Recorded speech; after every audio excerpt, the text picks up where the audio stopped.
Hi, welcome to the Filmovis Anima channel. This channel covers Hollywood movie and celebrity news, special for you movie lovers.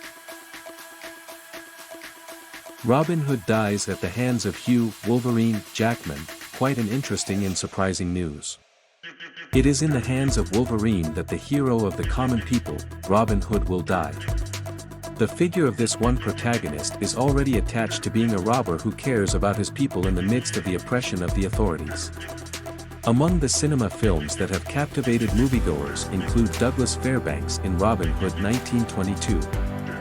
Then Kevin Costner in Robin Hood, Prince of Thieves in 1991, Cary Elwes in Robin Hood, Men in Tights, Russell Crowe's version in Robin Hood 2010, and finally Taron Egerton in 2018. Almost all the plots are the same, and it is only in the hands of Wolverine aka Hugh Jackman that Robin Hood will be subtitled The Death of Robin Hood. Hugh Jackman will be directed by director Michael Sarnowski, who has just completed A Quiet Place, Day 1. Sarnowski is previously known for directing Nicolas Cage in Pig. Jackman's portrayal of an old Robin Hood who contemplates his sad fate of past robberies and murders will be accompanied by a woman played by Jodie Comer. Comer will appear in The Bike Riders with Austin Butler Tom Hardy and is currently filming 28 Years Later with Danny Boyle. After his comeback in Deadpool Wolverine, Jackman will at the latest start filming The Death of Robin Hood from early 2025. The rise of Russell Crowe in the horror genre. Unexpectedly, the Gladiator Russell Crowe turned out to be a success in the horror genre. No need to go far, his last two films, Land of Bad and Sleeping Dogs, were battered in the market, aka not selling well. Even though the two films were enlivened by good casts, action genre, and actually did not disappoint in terms of quality. But it turns out that Hollywood studios are notoriously greedy, only seeing the million-dollar side. Crowe's movie in 2023, The Pope's Exorcist, earned $77 million from a capital of only $18 million, aka almost a five-fold profit, in terms of quality in entertainment, so dead. Anyway, Crowe was contracted for a sequel to the film, which was a commercial success both in theaters and streaming via Netflix. Scripts and preparations are underway, and according to plans, The Pope's Exorcist will be released in 2025. In the meantime, Crowe fans seem to be ready for another horror offering from Crowe. The movie The Exorcism will be moviegoers' meal this June. The film, directed by Joshua John Miller, will be enlivened by Sam Worthington and David Hyde Pierce. As for Kraven the Hunter, let's just say it's not horror because it's more of a Marvel Studios product or known in the superhero genre. If Crowe's horror films continue to be successful in gaining profits, it is not impossible that the horror that did not sell well with Tom Cruise, The Mummy, will be continued by Crowe. Sandra Bullock and Keanu Reeves agree to continue Speed. Sandra Bullock seems to be the most enthusiastic once Keanu Reeves agreed to continue the sequel to Speed. In 1994, Speed was one of the best action movies that was a huge success both in terms of criticism and commercials. In addition, Speed also created a very strong duet and chemistry between Bullock and Reeves. Unfortunately, Reeves refused to play in the sequel, citing script factors. Reeves' instincts were right. Speed 2, subtitled Cruise Control, was destroyed in the market. Apart from being a flop, the film was heavily criticized for not being exciting, and Bullock's chemistry with Jason Patric equals not solid.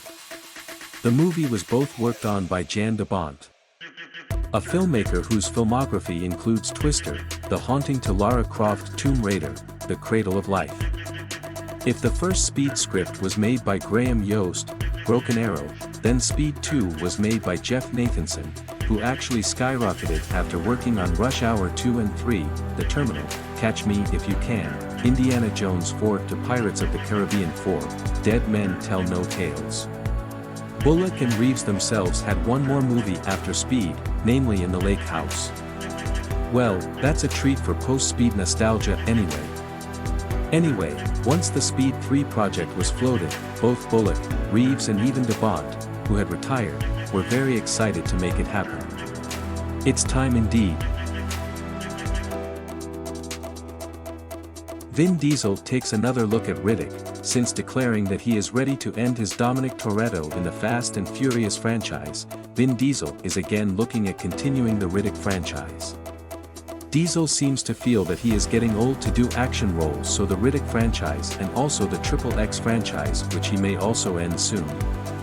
Riddick 4 with the subtitle Furia, has actually been rumored by Diesel since 2013. At that time, the third volume of Riddick in 2013 had just been released with a result of $98 million from a budget of $38 million. Perhaps considered less profitable, especially when compared to the Fast Furious franchise, the Riddick Furia project was put on hold until an update was officially announced. Filmmaker David Twohy is still trusted to continue scripting and directing since the first Riddick. Twohy, who has written The Fugitive, Terminal Velocity, Waterworld and G.I. Jane, has become Diesel's friend and is focusing on this Riddick. According to the plan, Riddick Furia will shoot in Europe such as Germany, Spain and England starting August 2024 or after Diesel completes the last volume of Fast and Furious aka Fast X Part 2. Kristen Stewart back to be a vampire again. Kristen Stewart made a name for herself as Bella Swan in the Twilight franchise. After Twilight Saga Breaking Dawn Part 2, her career didn't take long to fade, especially after becoming an open lesbian. Still Alice, American Ultra, Personal Shopper, Charlie's Angels, Underwater, Spencer and most recently Love Lies Bleeding, all flopped in the market. So the offer to play a vampire again in Flesh of the Gods, might be a revival point for Keanu again. If in Twilight, Keanu only became a vampire at the end of the movie, then in Flesh of the Gods, Robert Pattinson's ex-girlfriend became a vampire from the beginning. In the film, Keanu will be paired with Oscar Isaac, the actor we know in X-Men Apocalypse or his role as Poe Dameron in the Star Wars sequel trilogy. The director who will work on Keanu and Isaac is Panos Cosmatos, the son of legendary filmmaker George P. Cosmatos from Greece. George's famous filmography includes Escape to Athens, Cobra, Rambo 2, Leviathan and Tombstone. While his son's filmography is just horror beyond the Black Mirror and Mandy starring Nicolas Cage. Oh yes, Keanu and Isaac in the new movie will play a vampire married couple living in the 80s in Los Angeles. Can it be as successful as Twilight? Thank you for watching, don't forget to comment, like and subscribe.